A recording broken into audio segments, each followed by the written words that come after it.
안녕하십니까. 콘스탄트 김의 티스와 함께 돈 버는 아카데미. 이번 시간에는 돈 버는 증여, 기부하면 세금을 내야 된다? 정말일까요? 자세히 알아보도록 하겠습니다. 우선 우리나라의 기부 문화 좀 알아보도록 하겠습니다. 이 편은요, 연도별 국내 기부액 추이를 보여주고 있습니다. 2018년도 기준으로 13조 9천억 원이라고 하는 총 기부액이 나왔습니다. 그 중에서 개인은 8조 8천억 원, 그 다음에 법인은 5조 1천억 원의 기부를 했습니다. 그렇다면 인당 기부액 평균은 어느 정도 될까요? 알아보도록 하겠습니다. 인당 기부액 평균은요, 지속적으로 상승을 해서 2015년도 내외에 1인당 39만 원의 기부를 했고요. 그 다음에 2017년도 이후에 계속적으로 떨어졌습니다. 평균 26만 원 정도를 기부를 했는데 이것도 마찬가지로 기부라고 하는 것이 경제 상황이 나빠지면 나빠질수록 기부액도 줄는 것이 아닌가 생각합니다.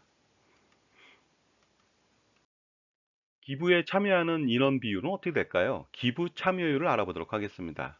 2003년도부터 2005년도까지요. 60%대의 높은 기부 참여율을 보이고 있다가요. 그 뒤로 50%대를 보이고 있고요. 2019년도에는 급기야 50%대가 무너졌습니다. 46.5%밖에 되지 않네요. 그리고 우리나라의 해외 기부액은 어느 정도일까요? 알아보도록 하겠습니다. 이 표는요, 각 나라의 GNI 대비 해외 기부 금액의 비율을 나타내는 표가 되겠습니다. 1위는 미국입니다. 0.23% 정도 되고요. 덴마크가 0.21%, 영국이 0.18% 정도 되고 있고요. 한국은 0.05%가 됩니다. 그래서 미국 대비해서는 5배 가까이 적은 것으로 나타났습니다. 기부를 했더니 세금을 내라고 통지가 날라왔습니다. 어찌 된 일일까요? 어떤 분이요. 회사 주식의 90%, 200억 상당의 주식과 현금 15억, 토탈 215억 원을 가지고서 기부를 했습니다. 그리고서 장학재단에 출연을 했거든요. 그랬더니 6년 뒤에 증여세 폭탄이 날라 들어왔습니다. 왜 그랬을까요? 증여세 100억 원 하고요. 그 다음에 100억 원에 대해서 부당무신고 가산세 40%인 40억 원을 내라고 연락이 왔습니다.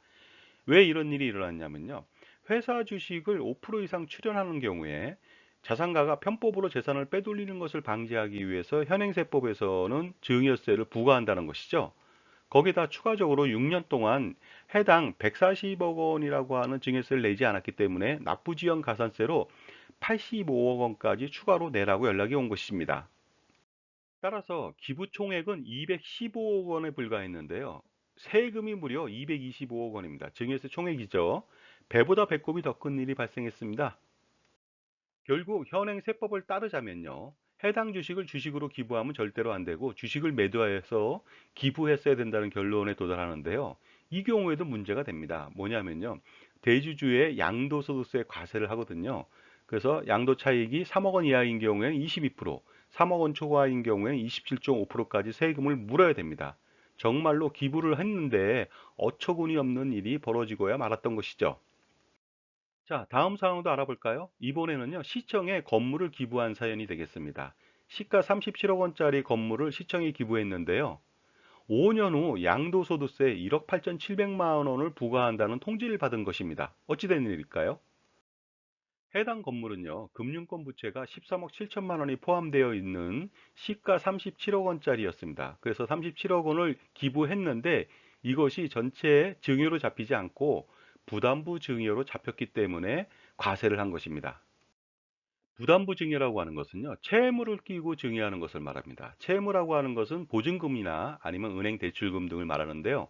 이때 부담부 증여를 하는 경우에 채무 부분은 유상양도로 봐서 양도세를 부과하고 채무가 아닌 부분은 증여세를 부과합니다. 이분 같은 경우에는 건물이 37억 원인데 대출이 13억 7천만 원 들어 있잖아요. 그렇게 됐을 때 부담부 증여가 되는데요. 37억 원 중에서 13억 7천만 원을 뺀 나머지 금액 23억 3천만 원이라고 하는 것은 증여세를 부과하고요. 13억 7천만 원이라고 하는 것은요, 양도세를 부과하게 되는데, 그 지자체에 기부를 했기 때문에 증여세는 없고 양도세만 남은 것이 되겠습니다. 결국 이분은요, 금융권 대출을 완전 상환하고 기부를 했어야 된다는 결론에 도달합니다. 그리고요, 그게 아니라면 부동산을 매도하고 현금을 기부했어야 된다는 뜻인데요. 물론 부동산을 매도한다면 양도세는 피할 수가 없습니다. 시간이 갈수록 기부가 줄어들고 있습니다. 따라서 건전한 기부 문화 육성을 위해서라도요, 기부 시에 조건 없이 증여세나 양도세 등을 면제시켜야 된다고 생각합니다. 그래서 국민들이 모두 기부에 자발적으로 참여할 수 있는 그런 환경을 만들어주는 것이 중요하지 않을까 생각합니다. 자, 지금까지 기부를 했음에도 불구하고 세금을 내야 되는 어처구니 없는 상황에 대해서 말씀 나눴습니다. 감사합니다.